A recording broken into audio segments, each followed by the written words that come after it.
அமைதி அருளும் இறைவா, உம்மை போற்றுகின்றோம். நெஞ்சில் சுமக்கும் இறைவா, நீதியில் நிறைவே இறைவா, சுமை தாங்கியே இறைவா, புகழ்ந்து போற்றி ஆராதிக்கின்றோம்.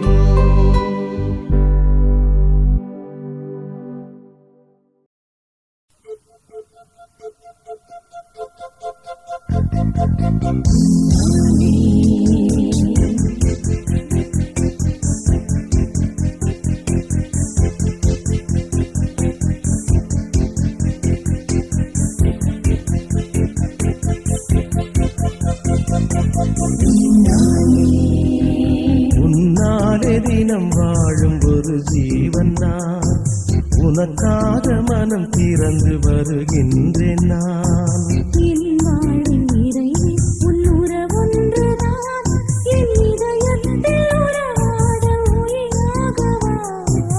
இறைவா இறைவா இறைவா, உன்னாலே தினம் வாழும் ஒரு ஜீவன் நான், உனக்காக மனம் திறந்து வருகின்றேன் நான்.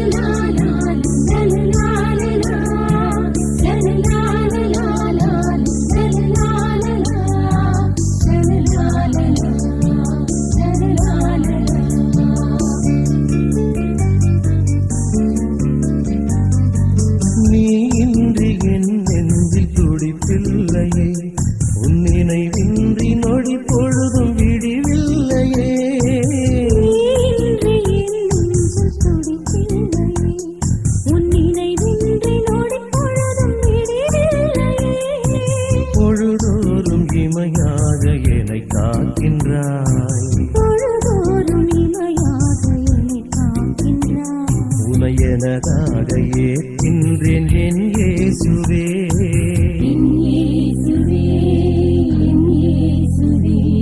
உன்னாலே தினம் வாழும் ஒரு ஜீவன் நான், உனக்காக மனம் திறந்து வருகின்றேன் நான்.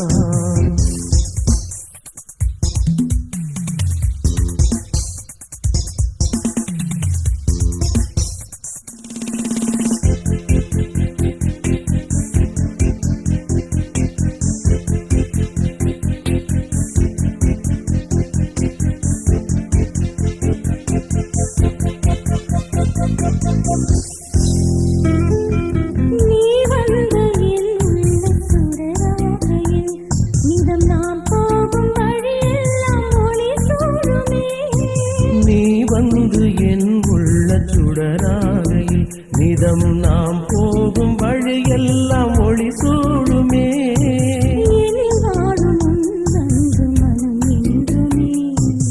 எனில் வாழும் உன் அன்பு மனம் என்றுமே.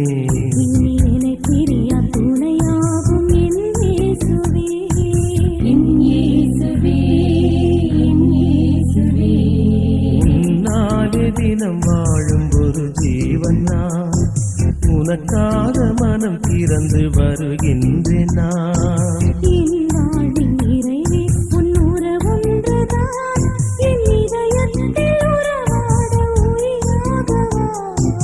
இறைவா இறைவா இறைவா, உன்னாலே தினம் வாழும் ஒரு ஜீவன் நான், உனக்காக மனம் திறந்து வருகின்றேன் நான்.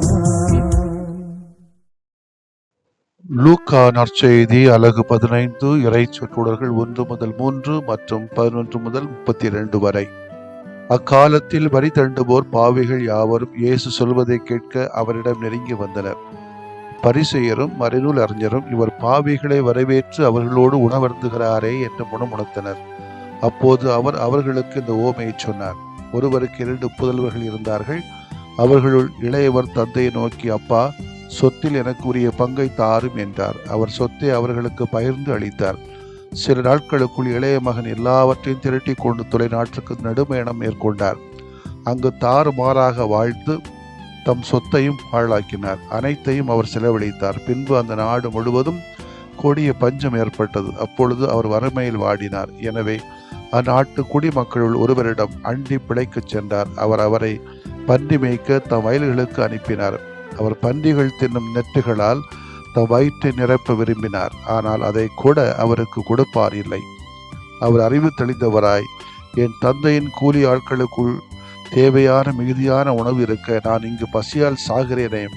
நான் புறப்பட்டு என் தந்தையிடம் போய், அப்பா, கடவுளுக்கும் உமக்கும் எதிராக நான் பாவம் செய்தேன். இனிமேல் நான் உம்முடைய மகன் எனப்பட தகுதியற்றவன். உம்முடைய கூலி ஆட்களுள் ஒருவராக என்னை வைத்துக் கொள்ளும் என்பேன் என்று சொல்லிக் கொண்டார். உடனே அவர் புறப்பட்டு தம் தந்தையிடம் வந்தார். தொலையில் வந்து கொண்டிருந்த போதே அவர் தந்தை அவரை கண்டு பரிவு கொண்டு ஓடி போய் அவரை கட்டி தழுவி முத்தமிட்டார்.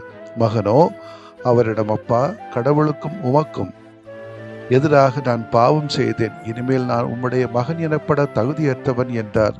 தந்தை தம் பணியாளரை நோக்கி, முதல் தரமான ஆடையை கொண்டு வந்து இவனுக்கு கொடுத்துங்கள். இவனுடைய கைக்கு மோதிரமும் காலுக்கு மிதியடியும் அணிவியுங்கள். கொளுத்த கன்றை கொண்டு வந்து அடியுங்கள். நாம் மகிழ்ந்து கொண்டாடுவோம். ஏனெனில் என் மகன் இவன் இறந்து போயிருந்தான், மீண்டும் உயிர் பெற்று வந்துள்ளான். காணாமற் போயிருந்தான், மீண்டும் கிடைத்துள்ளான் என்றார். ஆண்டவரின் அருள்வாக்கு. இறைவா, உமக்கு நன்றி. கிறிஸ்து இயேசுவிலே பிரியமுள்ள சகோதர சகோதரிகளே, தவறு செய்வதும் பிழைகள் செய்வதும் குற்றம் செய்வதும் மனித இயல்பு. எப்படி ஒரு குழந்தைத்தனம் குழந்தைக்குரியதோ அதுபோல ஒரு மனிதன் முழுக்க முழுக்க நல்லவனாக இருப்பான், இல்லை முழுக்க முழுக்க கெட்டவனாகத்தான் இருப்பான் என்று என்னால் சொல்ல முடியாது. எனவே தவறுகள் நேரலாம். ஆனால் வாய்ப்புகள் வரும்போது அதிலிருந்து தெரிந்து வரவில்லை என்று சொன்னால் நமக்கு அழிவு நிச்சயம். வாய்ப்புகள் கிடைக்கின்ற பொழுது அதை நாம் பயன்படுத்திக் கொள்ள வேண்டும். அதை நாம் நல்லவர்கள் அல்ல திறமசாலிகள் என்று நிரூபிக்கவும் வேண்டும். தற்போது T20 மேட்ச் நடந்துட்டு இருக்குது, பார்ப்பீங்கன்னு தெரியல. நான் அப்பப்போ பார்ப்பேன். எனக்கு அதில் ஒரு சின்ன விளையாட்டு அல்லவா, விளையாட்டு தானே. அதில் சாம்சன் என்கிற ஒரு விளையாட்டு வீரர் விளையாடி கொண்டிருக்கிறார். இப்பொழுது அவருக்கு வாய்ப்பு மறக்கப்பட்ட சில நாட்கள். காரணம், அவர் ஜாதி அடிப்படையிலே அவர் கொஞ்சம் ஓரங்கட்டப்பட்டார். வாய்ப்புகள் மறக்கப்பட்டு தற்போது கொடுக்கப்பட்ட வாய்ப்பினை பயன்படுத்தி தனது திறமையை வெளிப்படுத்திக் கொண்டிருக்கிறாரே. அதுபோல ஆந்திரா மாநிலத்திலே குறைந்த வகுப்பினை சார்ந்த வாலிபன் உதவி மாவட்ட ஆட்சியாளராக பணியாற்ற வாய்ப்பு கொடுத்திருக்கிறார்கள். இதுவரை மாவட்ட ஆட்சியாளர் செய்யாத பணிகளை முன்னின்று செய்து கொண்டிருக்கிறார். அமெரிக்க நாட்டு இணை பிரதமராக கமலா ஹாரிஸ் இந்திய வம்சவெளி பெண் வாய்ப்பு கொடுக்கப்பட்டது. அந்த அளவிற்கு மக்கள் தேவையை பூர்த்தி செய்து அவர் வந்தாரே. இவ்வாறு பலரும் பல வழிகளிலே தங்களுக்கு கொடுக்கப்பட்டுள்ள வாய்ப்பினை நல்ல முறையில் பயன்படுத்தி வந்திருக்கிறார்கள், வருகிறார்கள். வாய்ப்பு கிடைத்தால் வரவும் செய்வார்கள். கடவுள் இஸ்ரேல் மக்கள் பாவத்திலிருந்து வெளிவர அவர்கள் குற்றங்களை ஆழ்கடலில் போட்டு மன்னித்து வாய்ப்பு கொடுக்கின்றார். தன்னுடைய மகன், ஊதாரி மகனுக்கு தந்தை மீண்டும் வாய்ப்பு கொடுப்பதை பார்க்கிறோம். இந்த இரண்டு வாய்ப்புமே இரக்கத்தின் அடிப்படையிலே பொழியப்படுகிறது. இந்த வாய்ப்பினை பயன்படுத்தியவர்கள் தாங்கள் பெற்ற வாய்ப்பினை மற்றவர்களும் பெற தூண்டுதலாக இருக்கின்றார்கள். ஊதாரி மகன் கீழ்ப்படிதல் வழியாக தவறுகளை செய்தான், மனவருந்தினான், திருந்தினான், திரும்பி வந்தான். கீழ்ப்படிதல் வழியாக அதே இரக்கத்தை மற்றவர்களுக்கும் கொடுக்கிறார். இஸ்ரேல் மக்கள் இரக்கத்தின் வழியாக தேர்ந்தெடுக்கப்பட்ட மக்களாக கருதப்படுகின்றார்கள். இதே போலத்தான் தூய பெர்பத்துவாவும் பெலிசித்தம்மாளும் இன்றைக்கு நாம் விழா கொண்டாடுகிறோம். இவர்கள் கிறிஸ்துவுக்காகவே பல வாய்ப்புகள் வருகிற சமயத்திலே துன்பங்களை ஏற்பதற்கே வாய்ப்புகளை தேடி கொடுத்தவர்கள். துன்பமா, சிலுவையா, சாவா, எதை கண்டும் பயப்படவில்லை. எல்லாவற்றுக்கும் துணிவோடு தயாராக இருந்தார்கள். அதனால்தான் அவர்கள் புனிதர்கள் கூட்டத்தில் இடம்பெறுகிறார்கள். நாமும் துன்பத்தை கண்டு ஒழிச்சு ஓடக்கூடாது. சவால்களை கண்டு துணிவோடு நிற்கணும். சில மாற்றங்களை கொண்டு வர சமயத்தில் ஏன் பயப்படணும்? மக்களுக்கு நல்லது, திருச்சபைக்கு நல்லது, கடவுள் இதை ஏற்றுக்கொள்வார் என்று நினைத்தால் ஒரு சில பேருடைய சுய லாபத்திற்காக, சுய மகிழ்ச்சிக்காக ஏன் நாம் அந்த நிலைப்பாடுகளை எடுக்கக்கூடாது? தலையெடுத்தால் எடுத்துட்டு போகட்டுமே. யாரும் நிலைப்பாடுகள் எடுக்கிறது கிடையாது. சொன்னா ஐயோ மோசமானது சொல்லிடுவாங்களோ, செய்தா இது மோசமானவன் சொல்லிடுவார்களே, ஏன் பயப்படணும்? துணிஞ்சிருக்கணும். துன்பம் வரும், விமர்சனம் சொல்ல வேணும்னே நமக்கு பட்டம் கட்டுவானுங்க, கவலைப்படக்கூடாது. வேண்டவே வேண்டாம் என்று நினைக்கிறோம் என்று சொன்னால் அது துன்பங்கள் தான் இன்பத்திற்கான நுழைவாயில் என்பதை ஏன் மறந்து விடுகிறோம்? ஆண்டவர் இயேசு கிறிஸ்து தன்னுடைய சீடர் இடத்துல பாடுகளை குறித்து சொன்ன போது பேதுரு என்ன சொன்னாரு? அது எனக்கு பிடிக்கிறது இல்லை. ஆண்டவரே இது உமக்கு வேண்டாம். இப்படி நிறைய சொல்ற கூட்டங்கள் இன்னும் இருக்கத்தான் செய்யுது. காரணம், துன்பம் இல்லாமல் இன்பமான வாழ்வு வாழ நினைக்கிற கூட்டம் இது. இயேசுவின் பார்வை வித்தியாசமாக இருக்கிறது. அவர் துன்பங்கள் தான் தூயகத்திற்கான நுழைவாயில், மீட்புக்கான வழி என்பதை நன்கு உணர்ந்திருந்தார். அதனாலதான் தன்னுடைய இன்னுயிரை இழக்க துணிந்தார். இன்றைக்கு நாம் துன்பத்தை எத்தகைய மனநிலையோடு பார்க்கிறோம் எனவும் நாம் சிந்திக்க அழைக்கப்பட்டிருக்கிறோம். அன்புக்கினியவர்களே, அமெரிக்காவில் ஆப்பிள் நிறைய வளரும், உற்பத்தி ஆகும். மெய்னி என்கிற ஒரு இடத்தின் ஒரு நபர் ஒரு வழியாக நடந்து போற சமயத்துல ஒரு ஆப்பிள் தோட்டத்தில் பழங்கள் அதிகமாக விளைச்சலை பார்த்தாராம். அந்த மனிதருக்கு ஆச்சரியம் தாங்க முடியல. எப்படி இது ஒரே இடத்துல ஒரு ஆப்பிள் செடியில இவ்வளோ பழம் வருது, எப்படி ஐயா இந்த தோட்டத்தில் மட்டும் அதிகமாக பழங்கள் என்று கேட்டாராம். அப்ப அவர் சொன்னாராம், இது ரகசியம் என்ன, ஒன்றும் இல்லை. ஆப்பிள் மரத்தின் அடிப்பகுதியிலே ஆங்காங்கே கொத்தி எடுக்கப்பட்டிருப்பதை சுட்டி காட்டி சொன்னாராம், ஆங்காங்கே கொத்தாமல் இருந்தால் இந்த மரம் கனி தராது. கனி கொடுப்பதற்காகவே இந்த மரத்தின் அடிப்பகுதிகளை நாங்கள் கொத்தி கொண்டே இருப்போம். அன்புக்கினவர்களே, மரங்கள் மட்டுமல்ல, மனிதர்களும் கொத்தப்பட வேண்டும். வலைகளை தாங்குவதற்காக, துன்பங்களை தாங்குவதற்காக, சிலுவைகளை தாங்குவதற்காக, கனிகளை கொடுப்பதற்காக, மகிழ்ச்சியை தருவதற்காக, இன்பங்களை கொடுப்பதற்காக நாமும் நம்முடைய வாழ்க்கையின் அடிமரத்திலே கொத்தப்பட்டால் நிச்சயமாக பெர்பத்துவா பெரிசுத்தமாலை போல துன்பங்களை, சிலுவைகளை தாங்கிக் கொண்டு புனிதர்களாக வாழ வாய்ப்பு கிடைக்கும். ஆமென். மன்றாடுவோமாக. மன்னிப்பையும் இரக்கத்தையும் தாராளமாக பொழிகிற அன்பு தந்தை இறைவா, உம்மை போற்றுகிறோம். நீர் எங்கள் மீது காட்டுகிற பேரன்பை பிறர் மீதும் பொழியும் போது நாங்கள் அகமகிழவும் உம்மை பெருமைப்படுத்தவும் நல்ல மனதை எங்களுக்கு தாரும். ஆமென். ஆண்டவரே, நீர் விரும்பினால் எனது நோயை நீக்க உம்மால் முடியும். நான் விரும்புகிறேன், உமது நோய் நீங்குக.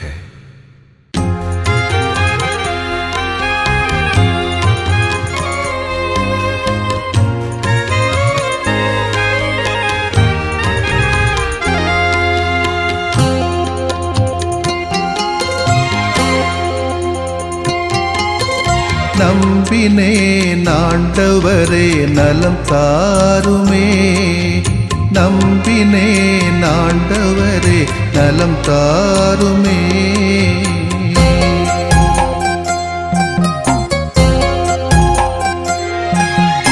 உடல் வலியின் வேதனையா உள்ளம் சோர்கிறேன், உம் கரங்கள் தொட்டாலே நலம் பெறுவேனே. உடல் வலியின் வேதனையால் உளம் சோர்கிறேன், உன் கரங்கள் தொட்டாலே நலம் பெறுவேனே.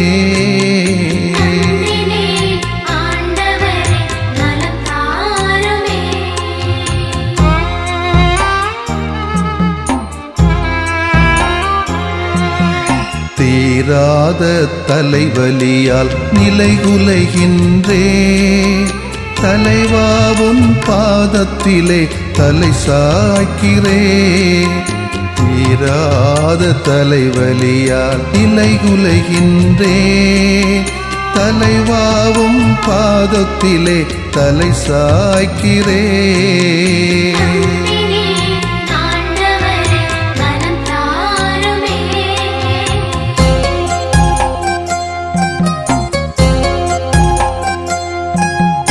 முட்டுவலி முதுகுவலியால் வீழ்ந்து கிடக்கின்றேன், முகம் வாடி உமை நோக்க தூக்க வாருமே.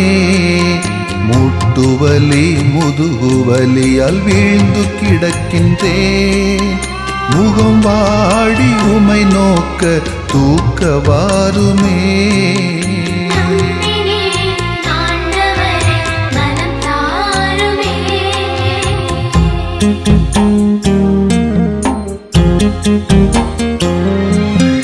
நுரையீரல் இதய நோயால் நொந்து தளர்கிறேன். நல்ல தேவாவும் இரக்கம் இறந்து கேட்கிறேன். நுரையீரல் இதய நோயால் நொந்து தளர்கிறேன். நல்ல தேவாவும் இரக்கம் இறந்து கேட்கிறேன்.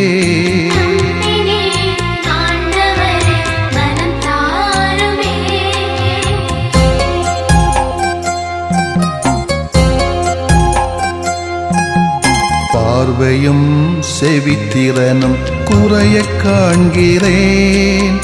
பாசமான தெய்வமே என்னை பாருமே.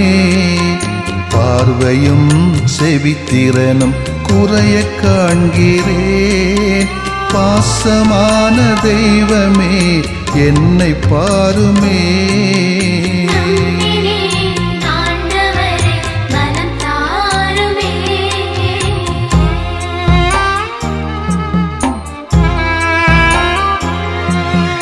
நீரிழிவால் புற்று நோயால் நிம்மதி இழக்கிறேன்.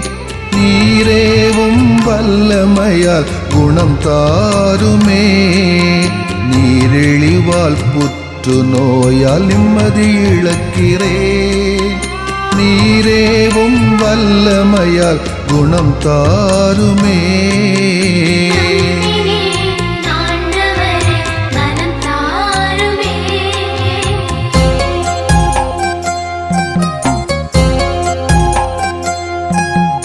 வாட்டும் நோய்கள் அனைத்தும் பாதம் ஒப்படைக்கிறேன். வல்ல தேவா ஒரு வார்த்தை சொல்லி தேற்றுமே. வாட்டும் நோய்கள் அனைத்தும் பாதம் ஒப்படைக்கிறேன். வல்ல தேவா ஒரு வார்த்தை சொல்லி தேற்றுமே. நம்பினேன் ஆண்டவரே நலம் தாருமே. நம்பினேன் ஆண்டவரே நலம் தாருமே. நம்பினேன் ஆண்டவரே நலம் தாருமே. நம்பினேன் ஆண்டவரே நலம் தாருமே.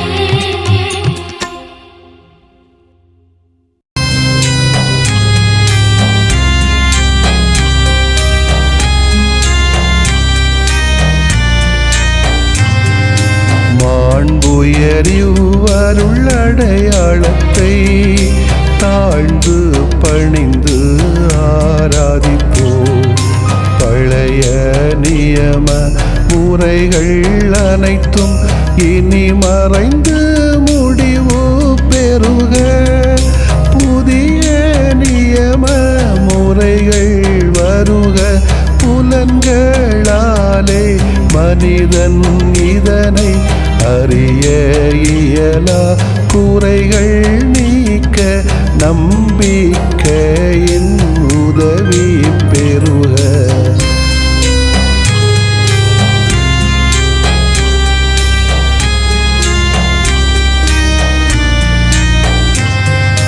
தந்தை அவர்க்கும் மகன் அவர்க்கும் புகழ்ச்சியோடு வெற்றியாக்கும். மீட்பின் பெருமை மாட்சிமையோடு வலிமை வாழ்த்து யாவுமாக.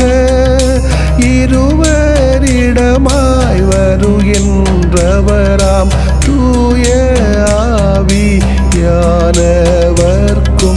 அளவில்லாத சமப்புகழ்ச்சி என்றுமே உண்டாகுக. ஆமென். வானின்று அவர்களுக்கு அப்பமளித்தீரே. இனிமையெல்லாம் தன்னகத்தில் கொண்ட அப்பம் இதுவே. மன்றாடுவோமாக. இறைவா, இந்த வியப்புக்குரிய அல்வடையாளத்திலே உம்முடைய பாடுகளின் நினைவு எங்களுக்கு விட்டு சென்றீ. உம் திருவுடல் திருநத்தமாகியவற்றின் தூய மறைபொருளை வணங்கும் நாங்கள் உமது மீட்பின் பயனை இடைவிடாமல் துய்த்து உணர்ந்து மகிழ அருள்வீராக.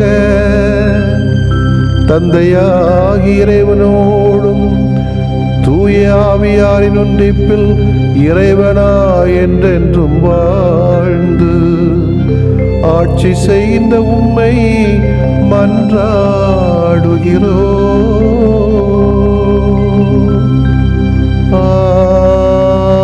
ஆமென்.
அன்பின் வடிவம் அன்னை அல்லவா, அவரின் உறவு தெய்வம் அல்லவா. அன்பின் வடிவம் அன்னை அல்லவா, அவரின் உறவு தெய்வம் அல்லவா. இறையை சொன்னவள் அன்னை தானே, இதயத்தில் சுமப்பவரும் அன்னை தானே. இறையை சொன்னவள் அன்னை தானே, இதயத்தில் சுமப்பவரும் அன்னை தானே. அன்பின் வடிவம் அன்னை அல்லவா, அவரின் உறவு தெய்வம் அல்லவா.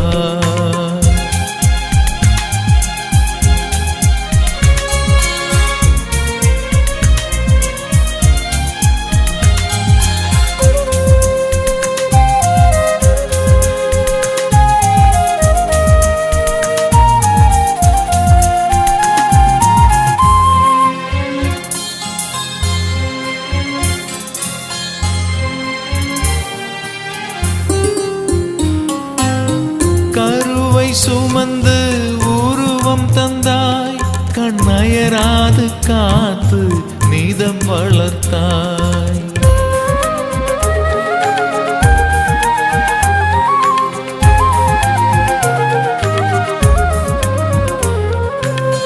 கருவை சுமந்து உருவம் தந்தாய், கண்ணயராது காத்து நீதம் வளர்த்தாய்.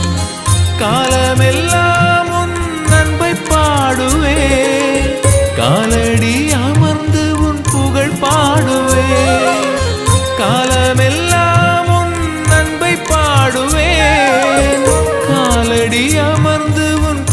பாடுவேன்.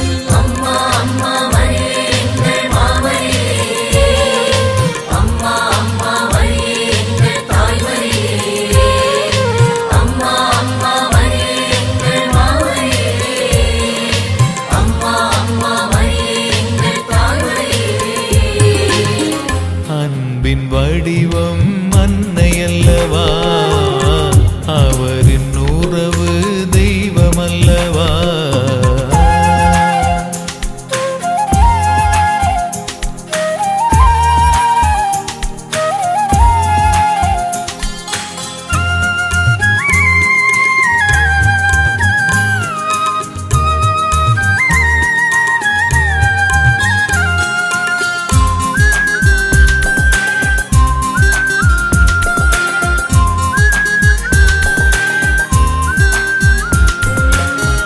உள்ளம் உருகி என்னை சுமந்தார், உடன் வழி நடந்து என்னை காத்தார்.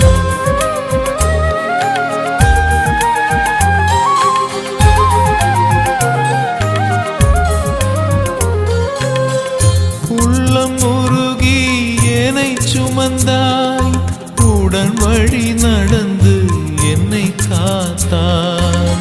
வாழ்வதும் வளர்வதும் உன் அன்பிலே, நேசத்தின் வாசத்திலே உயிர் வாழ்வேன்.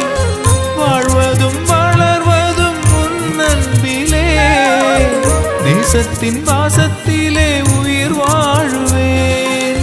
அம்மா அம்மா மரியே எங்கள் மாமரியே, அம்மா அம்மா மரியே எங்கள் தாய்மரியே, அம்மா அம்மா மரியே எங்கள் மாமரியே, அம்மா அம்மா மரியே எங்கள் தாய்மரியே.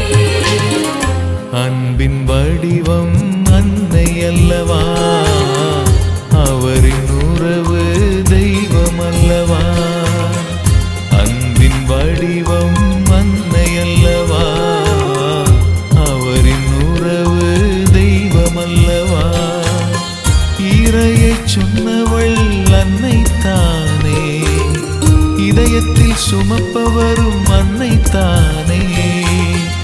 இறையை சொன்னவள் அன்னை தானே, இதயத்தில் சுமப்பவரும் அன்னை தானே. அன்பின் வடிவம் அன்னை அல்லவா, அவரின் உறவு தெய்வம் அல்லவா.